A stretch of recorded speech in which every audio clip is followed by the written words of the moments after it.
again, friends and fans and former students and current students alike, so many of which have hit me up here in the last week with the exciting news, because you know who he is, that Robert Mugabe, the president of Zimbabwe, is gone. Ding dong, the witch is dead. And for the first time for many, many moons in a slew of semesters, we get to cross someone off the world leader death watch. And it's so amazing. And he didn't die, by the way. He's been thrown from power, but we count that for the world leader death watch.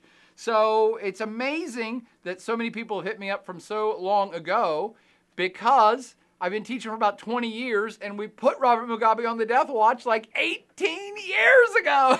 He survived all the way to 2017 before finally being ejected from power.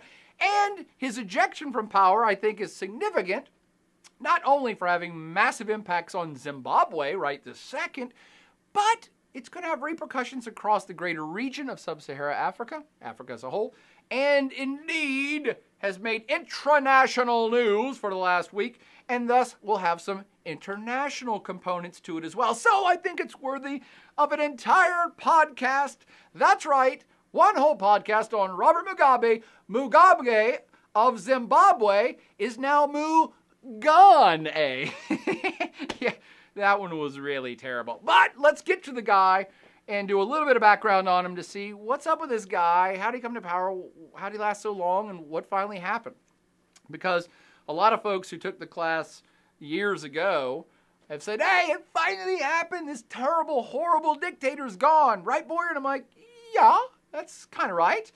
But new students are saying, hey, Boyer, what's up with this? I've never even heard of this place, Zimbabwe. Couldn't locate it on a map. Why is this international news, and who's this old dude they keep showing on TV? Great questions from the past and present. And Mugabe himself is an intriguing character because he's really a Jekyll Hyde. Meaning he's got a good side and a bad side. He will be remembered as a hero and a villain. Really, he just encapsulates all of human existence, a yin and yang encapsulated into one human being, because he was kind of a good guy and he is kind of a terrible guy right this second. Here's the quick bio. He was a really good younger guy. He fought for good things. He became a good prime minister. He became a kind of good president. And then he kind of became corrupted. And then he became a little bit worse. And then he started using his power for evil. And then he became terrible and was a dictator. And that's why we know him today as the guy who's being thrown from power. Which, by the way, is usually how it works for most dictators. So good to not so good to completely bad, terrible / evil. That's Mugabe in a nutshell, but let's fill in some of the details, shall we? How did he get to be on this track? Back in the day, way back in the day, and I am not a licensed biographer of Robert Mugabe, so I'm just going to give you the highlights, and there's some mistakes in here, but, you know, Wikipedia will correct me later. He used to be a teacher back in the day. Now, that's important to remember right from the get-go. He's an educated man. And when I say back in the day, here's some other numbers you should remember. He's 93 years old right now. 93! He's been in charge of Zimbabwe for 37 years. He doesn't even have the record for the longest dictator of Africa, by the way, but it's on up there. He's top 10. And there's plenty of other dictators who are still in charge of countries of Africa. So he's not alone in that. But he was an educated man. And back in the day I reference is back in the 1950s and 1960s, he kind of got swept up in the revolutionary fervor that was sweeping across Africa as a whole that really got hot in the 1960s.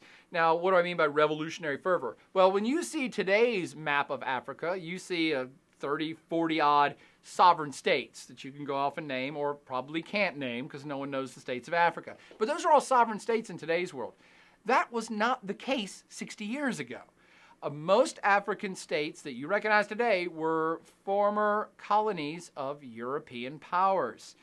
Depending on the power, some fairly brutal, nasty European powers. So the French were down there, and the British, and the Spanish had some enclaves, and the Dutch, and even the Belgians, which held the hugest territory of what's now Democratic Republic of Congo. So Zimbabwe, back in the day, was Rhodesia. And it went back and forth between some powers a couple different times, I think, but it was a British colony back in the day that we're going to start telling this story. And after World War II, is when a lot of former colonies around the world started becoming independent. India, Pakistan, Bangladesh, lots of states in Africa, lots of states in Asia. Indochina, always to be controlled by the French, they became independent states. This was happening across Africa too. And there was a lot of people fighting for this across Africa, not just Rhodesia, and not just South Africa, because that's the only country you know because you know Nelson Mandela. But lots of different Africans across all of the continent of Africa were fighting for independence, either literally fighting or at least ideologically and philosophically fighting for independent states. Because it got to a point in the 1950s, you were like, what is going on here? How is this white veneer of a handful of white people in control of all of us black African people who were the vast, vast, vast majority? That started to change after World War II. A lot of European powers started to let these countries negotiate their own independence. Some places had to physically fight for it, and Zimbabwe fell into that category because by the mid-60s, early 60s, mid-60s, there's lots of different folks fighting for independence across Africa, and that was the case in Rhodesia. And before the Brits could even negotiate an independence for Rhodesia, the white Rhodesians themselves, a vast minority, basically, to my understanding, kind of just declared independence on their own and said, no, we're not going to allow Great Britain to negotiate this state into a democracy, because if they do, we're the minority, we won't have power. We won't be able to control the economy and the business and the politics. So the white Rhodesians basically kind of ceded and declared independence on their own and created Southern Rhodesia, their own sovereign state, and they wanted to put an apartheid situation in place. Now, apartheid is that thing you've heard of in South Africa, which is basically legalizing, a two-class system where whites have all the power and blacks don't. That's apartheid. And it's, when you legalize it and say this is the structure of our country just the way that it is, that's what's apartheid. It's not racism per se. This is legal proceedings saying, no, we, the white people, have power and none of the rest of you do. So that is true apartheid. And South Africa is the most famous for it, but that's what the Rhodesians were essentially trying to set up. And thus is the grounds that Robert Mugabe found his feet and became a freedom fighter. I think politically and ideologically, he was kind of leftward leaning in terms of being kind of a Marxist ideology, certainly a liberation ideology fan. He certainly was first and foremost all about making Zimbabwe independent and free for Zimbabweans. That's good things. Freedom, democracy, self-determination, these are all good things by Western standards. And Robert Mugabe was a good guy. And he was fighting for the independence of his people and his country against first the British and then these white Rhodesians who wanted an apartheid state. So this gets hot in the 60s, and yes, sometimes it got violent, and yes, people took up arms, and yes, white power places would have been attacked, be they economic centers or political power, or maybe people were assassinated. I don't know the whole history of Rhodesia, but Mugabe and a bunch of other people like him were involved in it. And a lot of them, Robert Mugabe included, were imprisoned at different points for, sedition or treason, crimes against the Rhodesian state, whatever they called it, and they were likely tortured. So the point I'm getting at is, this wasn't a guy who just sat on the sidelines and watched and then suddenly grabbed power. No, he was in the trenches from the get-go. He was a true, what we call, freedom fighter. And that's why he's kind of the father of modern Zimbabwe. He actually did sacrifice blood, sweat, and tears in his life to make for a free and independent Zimbabwe. Now, this apartheid system that Rhodesia tried to set up, of course, it wasn't looked upon highly by the international community. And even Great Britain was saying, dudes, what are you doing? So there was a lot of pressure from the outside to not do this and to make Zimbabwe into a true democracy. But there was also a lot of this political and military pressure from rebel groups on the inside led by Mugabe and his crew. So during the 70s, these combined internal and external forces did force the Rhodesian government to kind of open up, liberate, and make it into more of a true democracy where they had a real vote. And by 1980, they had a real, true, and free vote. And of course, Robert Mugabe and his political party won by a landslide. Surprise, surprise, the white minority that controlled everything didn't win. By the way, side note, the same thing didn't happen happened, but not for another decade and a half in neighboring South Africa. So that's the place you think of when you think of apartheid, and you think of Nelson Mandela, the one African person you probably know. And he, just like Mugabe, fought for an independent, free South Africa and fought for African people's rights and spent time in prison and was tortured. Yes, so Nelson Mandela is hailed as a hero. He's one of the greatest heroes of the 20th century. Robert Mugabe kind of started like that. He did his time, but his story doesn't end as well, so let's get back to that. So I said, here in 1980 is when we have the birth of Zimbabwe. It was Rhodesia before that. Robert Mugabe's party wins by landslide. He is a natural leader. He's well-spoken. He's well-educated. And not just well-educated because he was a teacher and he's a professional person, but he was educated, I think, some abroad. He traveled a lot. He traveled internationally a lot. He traveled Africa a lot. He saw a lot of the other liberation and independence movements happening across Africa. He was engaged. He was there in the moment as a smart person who's paying attention and pushing his philosophies and ideology and sacrificing blood, sweat, and tears in the battlefield to make this happen. So in 1980, of course he's the natural leader. Of course he's the leader of the party that wins by a landslide. That's when, in 1980s, when Zimbabwe is born. And he is the father of modern Zimbabwe. And he looks like a super smart leader who did his time, to sacrificed for his country. He's going to take the country forward. And, by the way, right next door in South Africa is when apartheid was still being enacted in South Africa.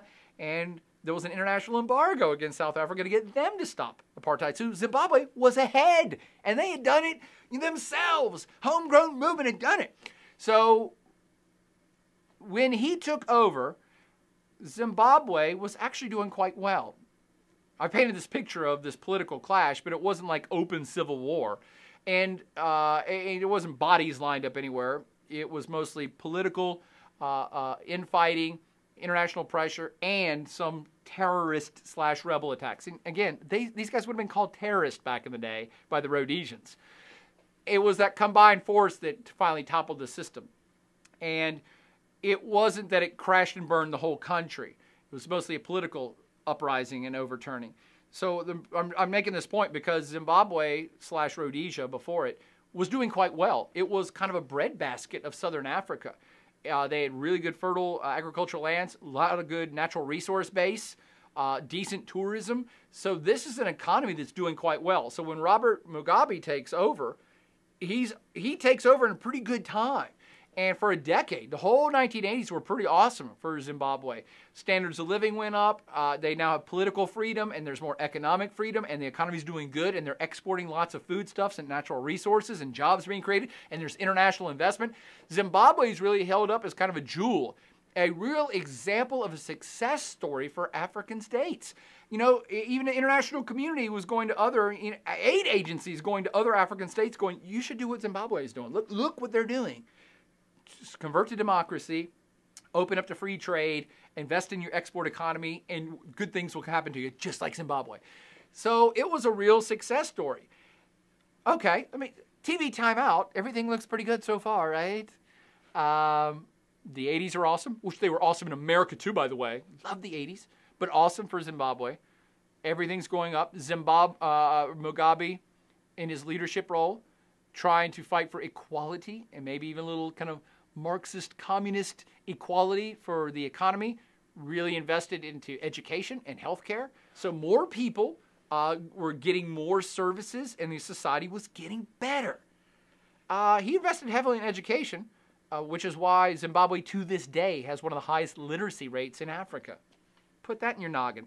So again, let's transport ourselves back to 1989. This is a pretty good guy. Things are looking pretty good. He's popular. He becomes president. At some point, he went from prime minister to president after they changed their constitution.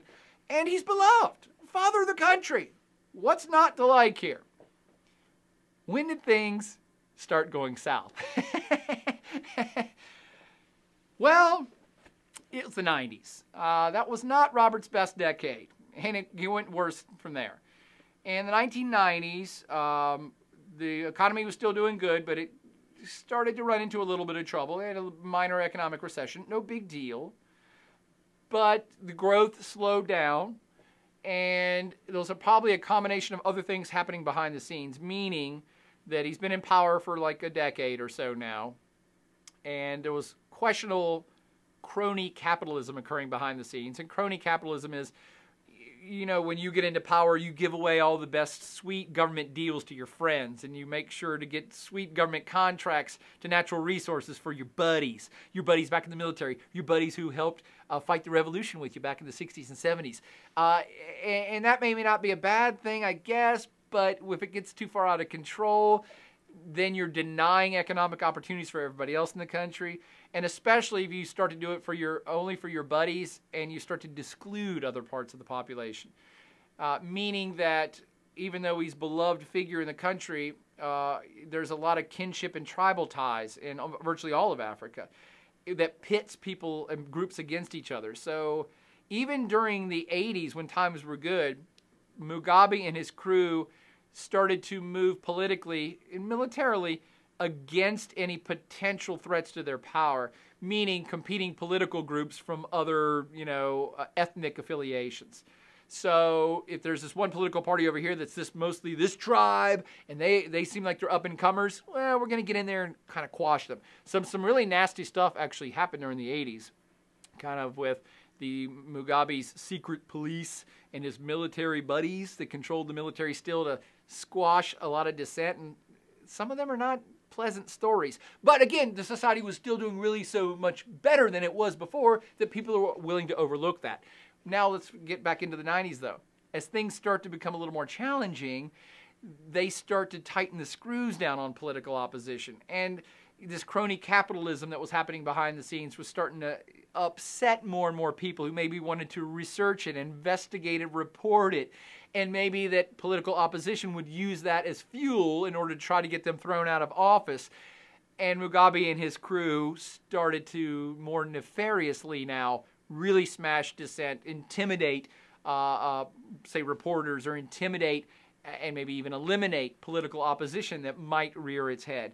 And one of the ways he did this, as his popularity started to wane a little bit, let's say mid-1990s now, one of the ways he focused attention back to himself as a popular figure was by using race as a tool to pit different groups in society against each other. Now, I've already said, there was a veneer of white power that held on control of Rhodesia for a while. And during all of its colonial period, as might be assumed, it was white farmers and white business people who controlled the economy and held the best agricultural lands and probably controlled the mines. Anything that was worth money or economic value probably was controlled by white people in Rhodesia. And some of that transferred through. A lot of white people left after Mugabe took over. But, and by saying white, I'm talking white and black people in Africa. All of them were Zimbabweans. I'm not suggesting there was British people literally hanging out there controlling this farmland. No, these have been second or third or fourth generation white Zimbabweans who had just lived there for 100 years, their family had, that controlled these farmlands. But now you're in the modern era, okay? And Mugabe very effectively used the race card to pit black against white to distract people away from anything that he's doing. And he did this by, and I hate to be so callous and just so blunt, but basically in the mid-1990s they came out with a Kill the Whiteys program. And this is the president of the country doing this. And he basically said, look, a lot of the most best agricultural farmland in our country is still owned by white people, and that's not right. And it should be returned to native African people. Now, again, you can debate that. You can debate it amongst yourselves. You can debate it, Marxist ideology or not, or communism or not, or socialism or not, doesn't matter. You can debate if it's a good thing to maybe return resources back to the native peoples, many of which who were still impoverished, okay? And if I was the leader of a country, it might be something I toyed with. I might toy with that idea. Even if these are fourth generation white Zimbabweans, you can make the argument, yes, but that land 200 years ago used to be owned by black Africans, so we want to return that to black African hands. Doesn't matter if you think it's wrong, doesn't matter if you think it's right. Mugabe thought it was right, and so they enacted it. Now, the problem I've had with it since they enacted this in the mid-1990s all the way into the 2000s is that it turned violent. And it's definitely playing a race card, and in the worst way possible. You as the president of a country, are encouraging people to go physically confiscate of other people's lands because of their color, and possibly do it violently. And so a lot of people died. And it was a violent upheaval and physically taking over white-owned farms. And again, doesn't matter if you think it's good or bad. The result was horrific for Zimbabwe. So doesn't matter what you think of the policy, the reality was terrible. So Mugabe made a bad situation way worse. Now, why would I suggest it was so bad? It's not a judgment call on my part on the policy. It's just that when this happened, the international community was then saying, ooh, what's this guy doing? He's the leader of the country and he's inciting racial conflict in his own country? That's not cool. Not many people are going to support that. At the same time, many of these white-owned farms were because they have a long lineage, were tied to the old economy and the new economy. Many of these white-owned farms were the most productive farms in the state. Many of these farms and other, say, mining interest in businesses that were white-owned had ties to the international community. Many of them were part of the global economy, and they were run really well. They were the biggest component of the GDP of Zimbabwe. And when they were transferred over violently, it just went straight into the crapper. Things just never, to this day, have not recovered. So their economy took a really huge hit simply in the movement of the title of ownership from one group to another. It just simply has not recovered. Not a judgment call.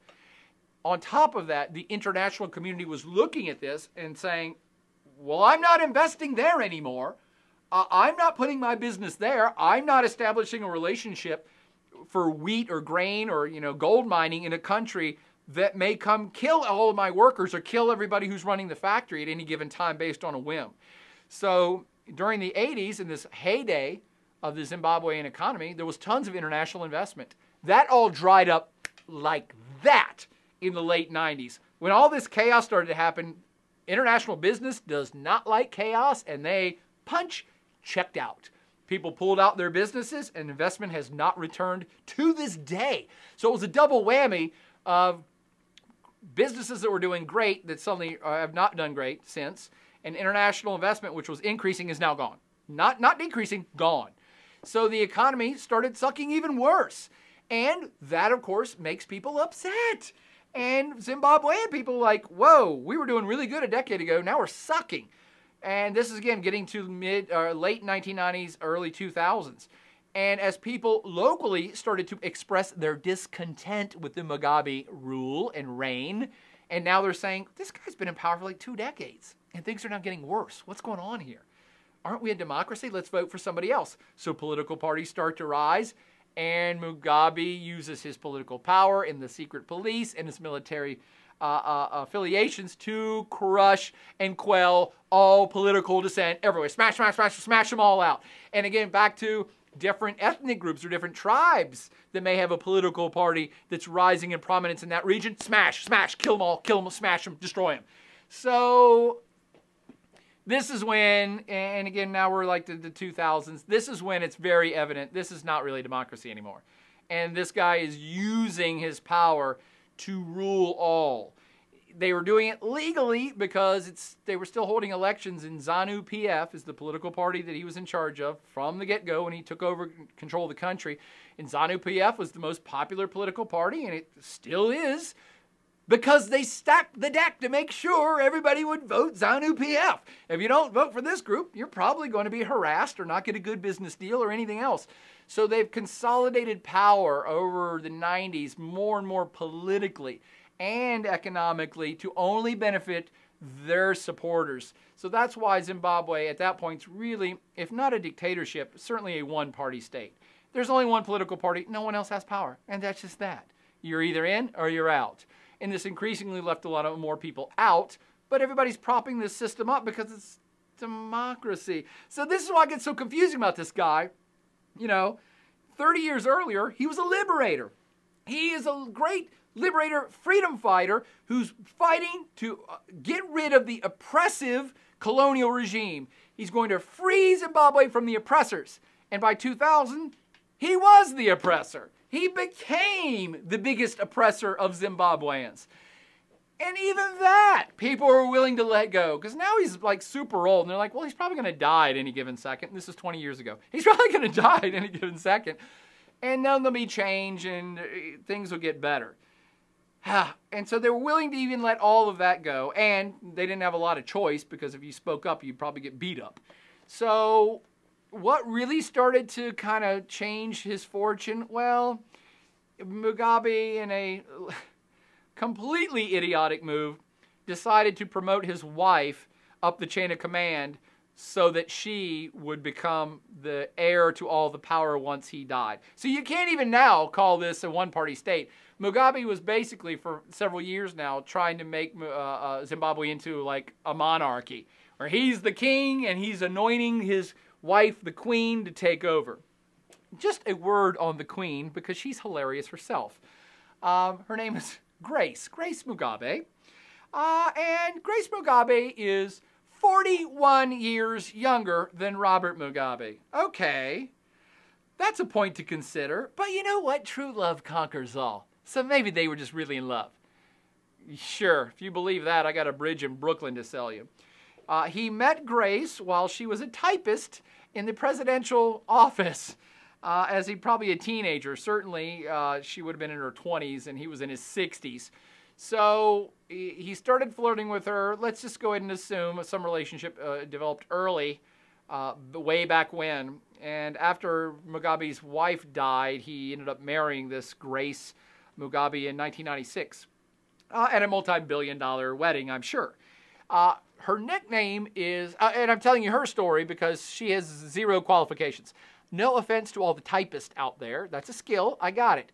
But she has no education, no greater skill set, no political experience, and this is the person that he wanted to put in charge. I kind of see logic in things, and so I get it. This guy's 93 years old. I don't make fun of old people because I am one. But he's not what he used to be. His memory's not what it used to be. He's not as sharp as he used to be. He's still pretty sharp for a 93-year-old, by the way. But not what he used to be. And to me, it's only a foregone conclusion that this is a powerful woman who's leading him in this direction, possibly for a decade. As his faculties are declining and he's growing older and shrinking from the public eye, she was taking over more and probably saying, Robert, here's what we need to do. Robert, you should really let me be president because, Robert, I want to make sure to sustain your legacy. And he's like, okay, Grandma. Oh, wait a minute, you're my wife. Whatever, okay. So that's probably what happened. But the problem with that is nobody liked her. And her nickname is Gucci Grace. Gucci Grace. Why Gucci Grace? Because what she's mostly done since being the first lady for 21 years is to spend money and spend a lot of it extravagantly. Jewelry, dresses, cars, as many multi-million-dollar properties in and around Zimbabwe, international travel, a spoiled brat. She has repeated counts of assault against her, most recently that she tried to did beat up a South African model who was 20 years old. I think there's charges still against her in South Africa. So that type of person. You're starting to get the picture here. And not only was she called Gucci Grace by the people, but she had no political support in the system. So even though this is an entirely rigged system that I've been painting you the picture of increased power to the ZANU-PF political party and increased power to Robert Mugabe and his colleagues, none of the other groups liked Grace. And none of the other groups wanted to share power with her. And so a lot of people in these other groups who saw themselves as successors to Robert Mugabe were starting to get increasingly pissed that they were not going to be the successor to Robert Mugabe because he's going to get his wife/girlfriend typist to be the next president. That was perhaps a little too much.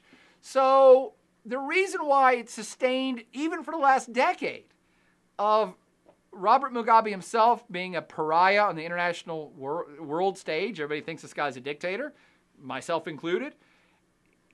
And that the economy has been completely in the toilet in Zimbabwe.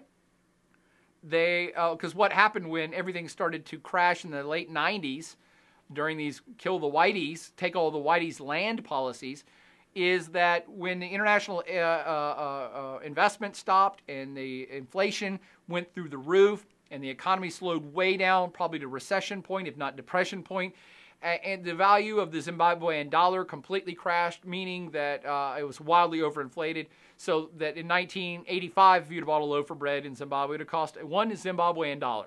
In 2005, when you bought a loaf of bread, it would be 10 trillion Zimbabwean dollars. You know, there was empty store shelves. There was crisis of all the supply chain. The place has just been an absolute mess. So you might ask yourselves, how did he keep going the last decade? He's putting this wife in power who everybody hates. How did this last so long? And the basic answer that I've come up with is that everybody is basically just sitting around waiting for him to die. I mean, he's 93 years old. And a decade ago, he was 83 years old. So even a decade ago, people were like, well, he's going to die at any second. And then the chain of command will fall into place. And the vice president will take over, and then there'll be elections. And this Grace character is not going to become president. And the other party leaders who had their own self-aspirations thought, well, it's fine. We'll just wait it out. And they really couldn't, even 5 years ago, even last year, even as soon as like 6 months ago, everybody sees that they're making moves to make Grace the president, but because the system is all fixed and it's all rigged, and they're all in on the game, they can't call him out. Nobody can call him out. What I mean by it's a fixed system that they're all part of, all of his military generals, and the vice president and all of his colleagues who he's known for decades, who helped fight in the liberation of Zimbabwe, who he's had crony capitalism with, all of them are in ZANU-PF. And all of them have worked together to empower ZANU-PF, meaning they've all worked together for the last decade or so to rig all the elections, so ZANU-PF is the one political party with all the political power. They all know it. They have helped build this rigged system, of which now they're a part. And they're sitting in this system waiting for their turn at the top. They can't themselves now come out and say, this is all rigged. He's going to make this lady, his wife, president, and all this is rigged. It's not a real democracy. They can't do that. They discredit themselves if they admit that. So basically for the last decade, up to 2 weeks ago, everybody's just been sitting on their hands going, well, yep, it's all bad. We helped build this horrible fake democracy, and we're stuck in it now. Even us crooked people can't go anywhere because now he's going to put his wife in charge. And that really started to grate on people, especially the people who fought on the front lines for the freedom of the country back in the 1960s and 70s. Do you think they wanted to see a typist become the commander-in-chief after they helped fight for the revolution? That's preposterous. And so every year that Gucci Grace became more solidified as the next ruler, more and more unhappy people at high levels of the government started to kind of whisper among themselves. And all of this culminated just a few weeks ago when Robert Mugabe, now 93, in power for 37 years, fired the vice president. And his name was Emerson Mnangagwa.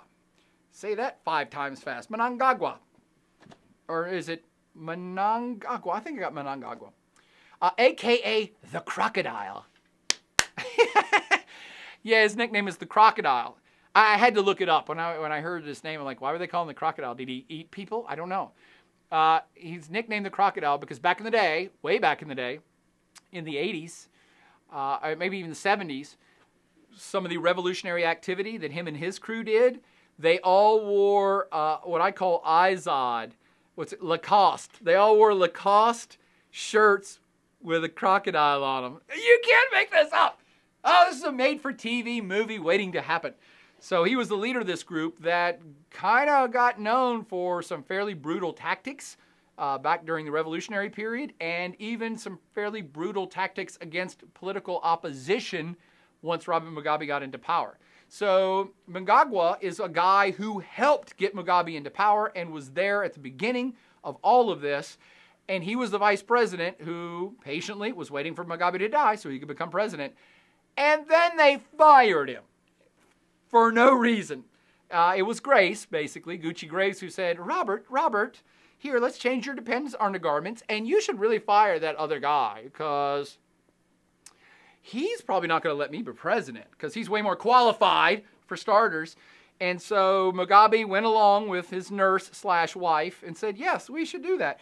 They basically had been doing this for years already, is getting rid of any potential challenge to Grace's taking over as the president. But this is the highest level person they had tried to challenge. And again, they're challenging and firing a guy who'd been there for Zimbabwe and been there for Mugabe since the start, had been there during the freedom fighting period. I keep saying that because it's important. You don't mess with the people that helped free the country. You don't diss them at the end. That always comes back to haunt you, and it definitely did in this case.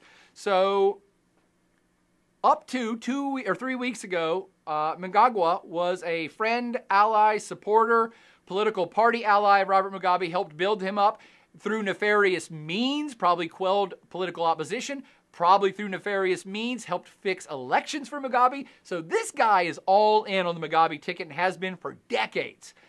And then they fired him. November 6th, they fired Mnangagwa, and he fled the country, probably rightfully so. And he was former military. And so at the same time, the kind of five-star general, the guy in charge of Zimbabwean military operations, General Constantine Chiwenga, also happened to be out of the country. He was in China, visiting with colleagues in China. He trained in China. So did Mnangagwa, also trained in China and in Egypt and other places with military folks. So they had their own ties internationally. And so Chiwenga was also out of the country, and he caught word of a rumor that after firing Emerson Mnangagwa, that they were going to come after him next because he liked Emerson. So he heard a rumor that there was going to be like a battalion of Mugabe loyalist troops waiting for him at the airport to arrest him when he got back. And so he called up 5 battalions of his troops to meet him at the airport when he got back, and then went out on and made a public announcement on November 13th. All these details are yet to fully come out. This is just what I've read in multiple places, so I think there's some truth to it. So now Mugabe's fired one ex-military friend of his, and he might be going after another powerful military friend of his. And the general made a public announcement on November 13th that said, I see what's going on here. I do not approve of the firing of Vice President Mnangagwa. I don't like what's going on. I think there's a purge happening of the upper echelon of the military, and I do not approve. That was November 13th. November 14th, 24 hours later, military forces move into Harare, the capital, and basically make it into a police state. So military checkpoints, tanks rolling in, they essentially locked the place down, and that was why one day later on November 15th it was announced to the world that the military had conducted a bloodless coup and that Robert Mugabe and Gucci Grace were under house arrest, basically at one of the presidential houses, where he has stayed, I think, up to right now. And there was rumor that they were going to have Mugabe do an announcement that he was going to resign on TV. And so November 18th, when word of this got out, there was massive street celebrations, jubilation and protest in the streets of people just let loose decades of animosity towards Mugabe. Again, in his brain, and it's partly because he's old, not making fun of him, but in his brain, he's still beloved. In his brain, he's the father of Zimbabwe, and people love him, and they had him in power for all these years because they love him. He still thinks that. So this eruption of street protests / jubilation that he's going to resign probably has drove him off the brink. And when he was supposed to give this address November 19th, they put him in front of a camera and said, resign. And he went off script and just started babbling about Zimbabwe is great and we'll see you at the Congress. I'm going to talk to Congress. And everybody's like, well, WTF, what just happened there? So he didn't do what the generals wanted him to do, which pissed everybody off. But because of the combination of this, dissent that's been simmering for decades, and the way that Mugabe was trying to get his wife into power, who had no political support from anybody, and then attacking his former friends and generals of the military, that was just, everybody now has distanced themselves from Mugabe, even the political party. So by November 20th, the day after he was supposed to resign and didn't, ZANU-PF, the political party, basically started impeachment processes. And so it would be the equivalent of saying, the Democratic Party of Virginia, and the Democratic Party of New York, and the Democratic Party of California. They all met in their respective states, and all the ZANU regional parties all voted to diss him. And they said, nope, we don't want him anymore. He's not our political leader, because remember, he's not just the president, he's also the political leader of the political party. And so ZANU-PF, the political party, all voted to say, nope, he's fired. We don't want him back in charge again. We wanted to start impeachment proceedings at the Congress to make it official. We're going to physically throw him out. And that, my friends, is how we got to yesterday, November 21st, when Robert Mugabe, faced with the ultimate diss by everyone in his entire country, finally wrote a letter of resignation. He gave up the ghost. On November 21st, he is no longer the president of Zimbabwe. Having said that, it was a written statement, not a visual statement. So I have a feeling that he had to write it under duress, and that maybe even later he's going to come out and say, that was forged. I didn't write that. It's not me. But it doesn't matter. More celebration has occurred since. Jubilant partying in the streets. Everybody's ready for a new dawn for Zimbabwe. He is gone. He was waiting around for maybe some allies within the military to come to his aid, maybe some other African leaders to come to his aid, which they tried, by the way, because this was an illegal coup. I think it's a good thing. Many Zimbabweans think it's a good thing, but it's a military coup and it's anti-democratic. And so a lot of African countries and the African Union came out and dissed it and said, no, this is terrible. We're not going to recognize this military coup. You need to restore Robert Mugabe to power because it's democracy. And that's at the point your brain starts to hurt and you're like, is it? You're defending democracy? Is this democracy, what's been going on in Mugabe's Zimbabwe for almost 4 decades? So it is an illegal act, and Mugabe is a savvy political player, even at 93, so he was holding his cards thinking that technically this is illegal and somebody might come in on his behalf and might save the day. He had made no bones about it for the last decade. He said, I'm staying in power till I'm dead. You'll never get me out of here. I'm never leaving. I'll die in office.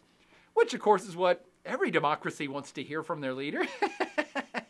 So, whew, guy was a handful for sure. By the way, it's one of the reasons why he was still respected by a lot of Africans and a lot of Zimbabweans, even to the bitter end. He is an international pariah. We do look at him from the outside as a dictator, but he stands up to the West. And he says, I don't care what the West thinks. I don't care what the UN thinks. I fought for independence of Zimbabwe, and I'm the leader of Zimbabwe, and I'm democratically elected, so I don't care what anybody thinks about me.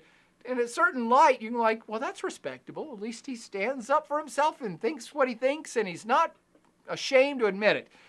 However, he's old and I think senile, and if he really thinks he's being democratically elected, he is totally senile. So anyway, that's what's going on. That's how it went down. Okay, why is this a big deal? What bigger picture debates can we have about this? The first question for a lot of younger students is, why did this take so long? And maybe even for older students who are like, well, this guy is so bad. In a democratic country, why did this take so long to happen? Everybody hated his guts. Well, partly what I've already told you. It was a rigged system. It wasn't really a democracy. And the political party, all the people in the political party were part of the reason that built this system that they themselves became a prisoner of.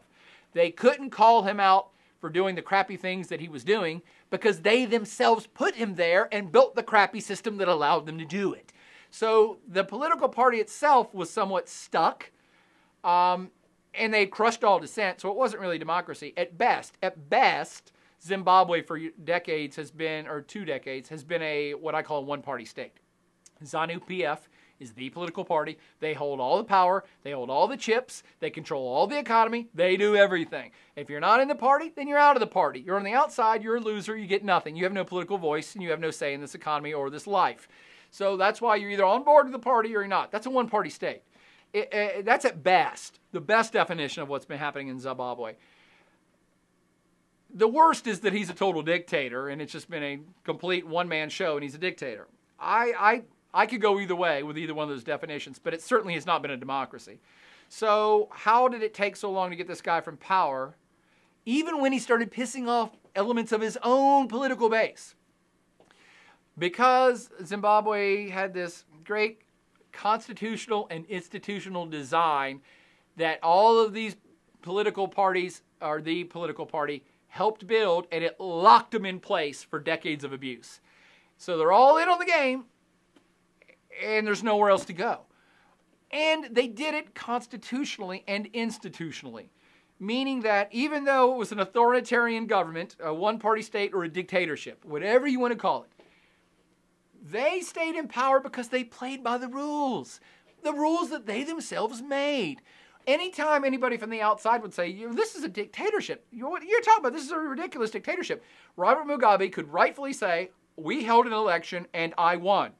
We have held elections every 4 years, and the ZANU-PF has won every one of them for 2 decades.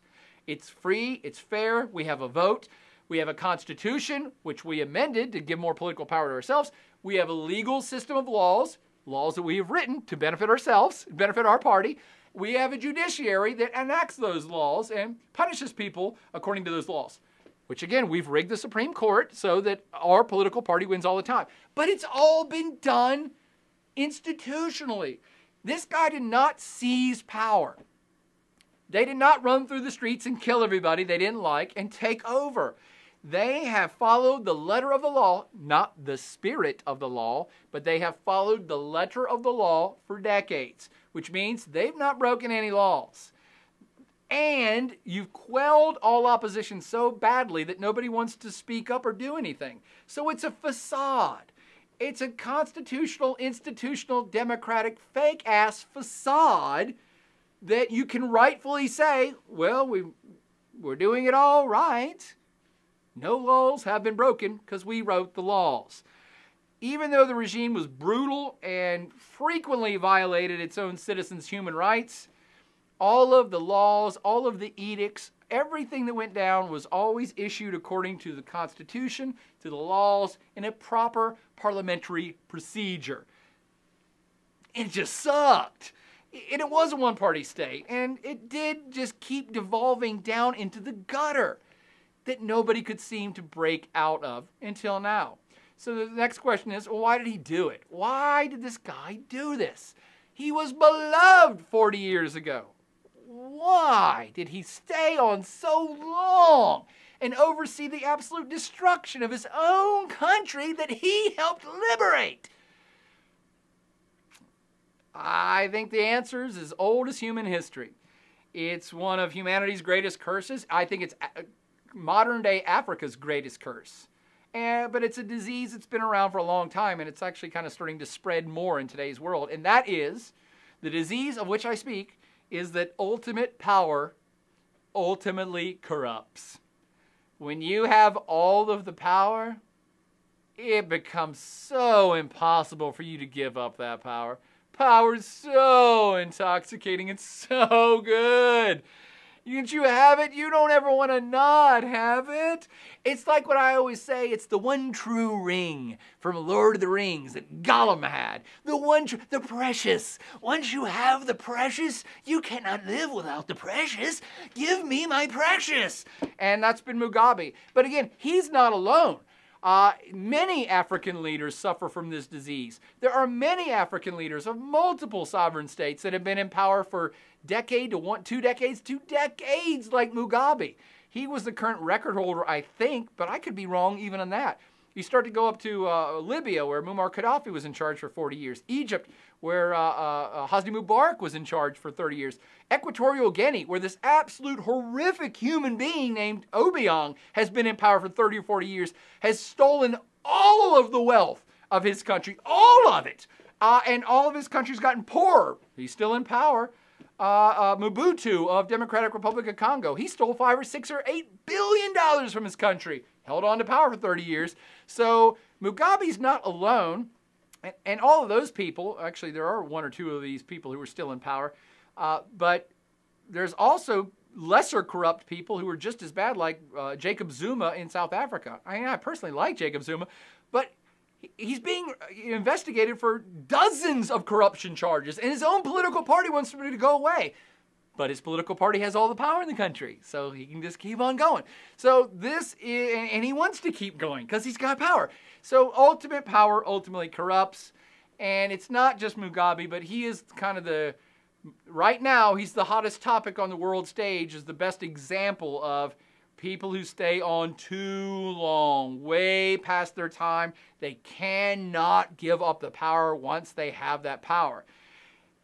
And again, I said this is a disease that's seemingly starting to spread once more across the world, because if you start to look around the world, can you name other states where powerful leaders and political parties have started to absorb all power to themselves, start to change their constitutions so they can stay in power for long periods of time? So yeah, this, again, it's not exclusive to Africa. There's just a lot of African leaders since the independence movements of the 50s and 60s that have overstayed their time in office in places that were supposedly democratic but really aren't.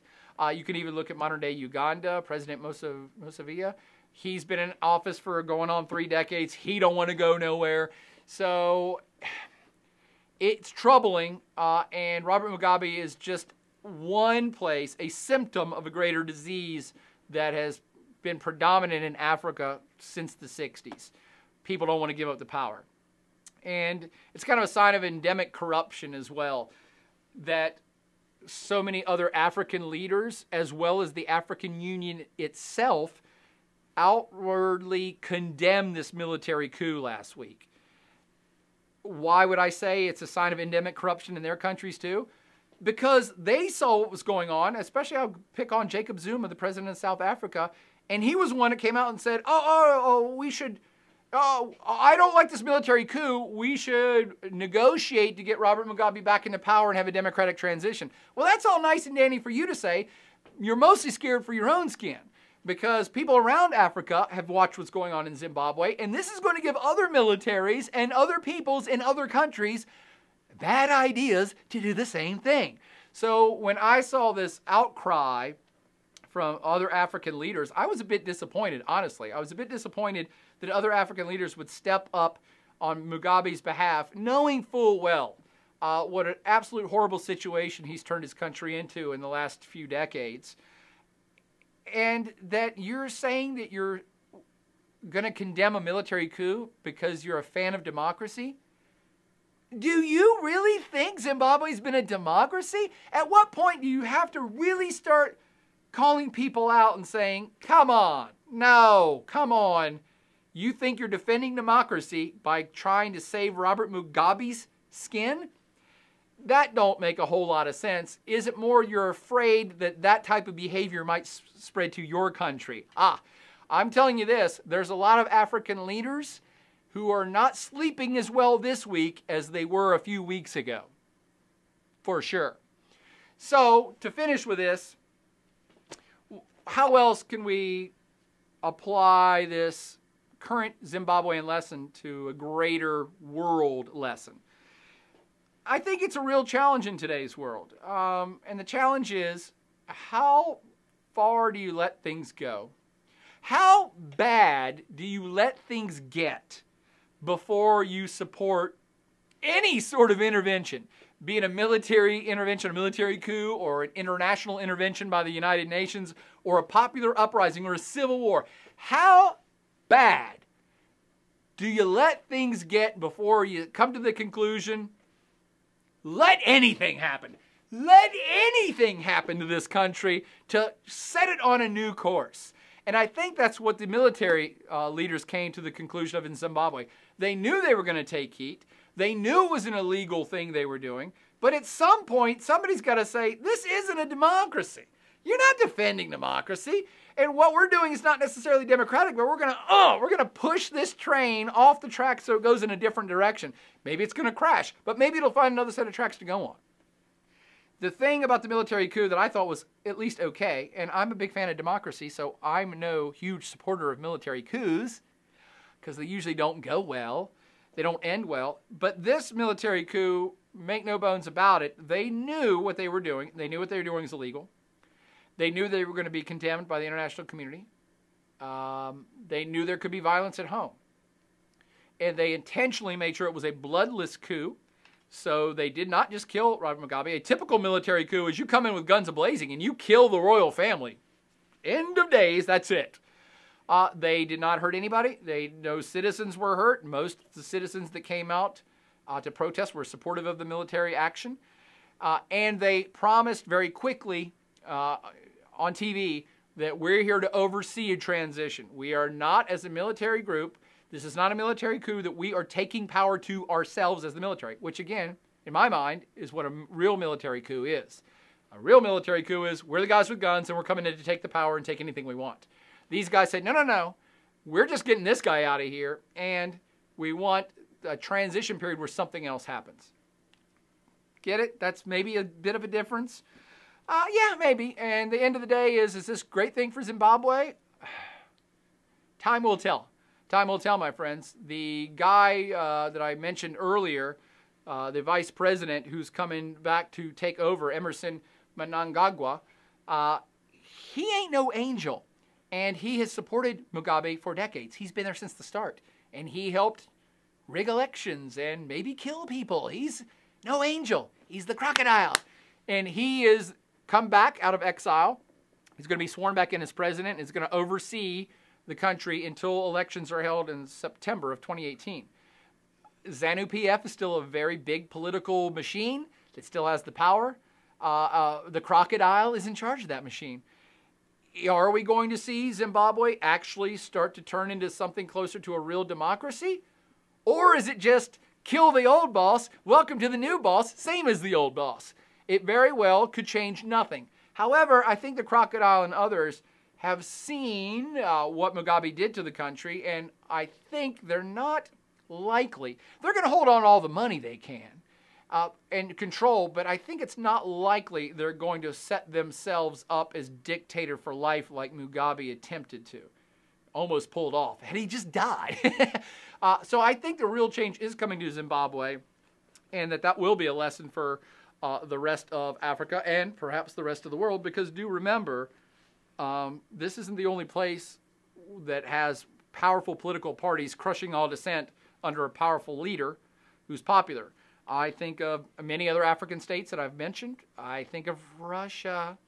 I think of the Philippines, where there's a political party that's just out there killing anybody who does drugs, and everybody's, yay, kill them all, kill everybody we don't like. You're like, okay, that's problematic in a democracy and can get out of hand. And Turkey. Turkey's another one that's turned into a one-party state under a leader who is beloved as he pulls more power to himself. So this Robert Mugabe story is a perhaps turning point for Zimbabwe and Southern Africa as a whole. Zimbabwe could return to the awesome heydays it had back in the 80s easily.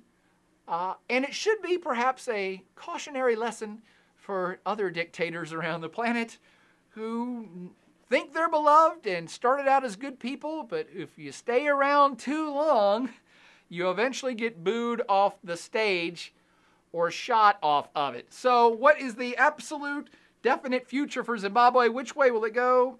I don't know. None of us will know until the future becomes history, and we'll revisit it then.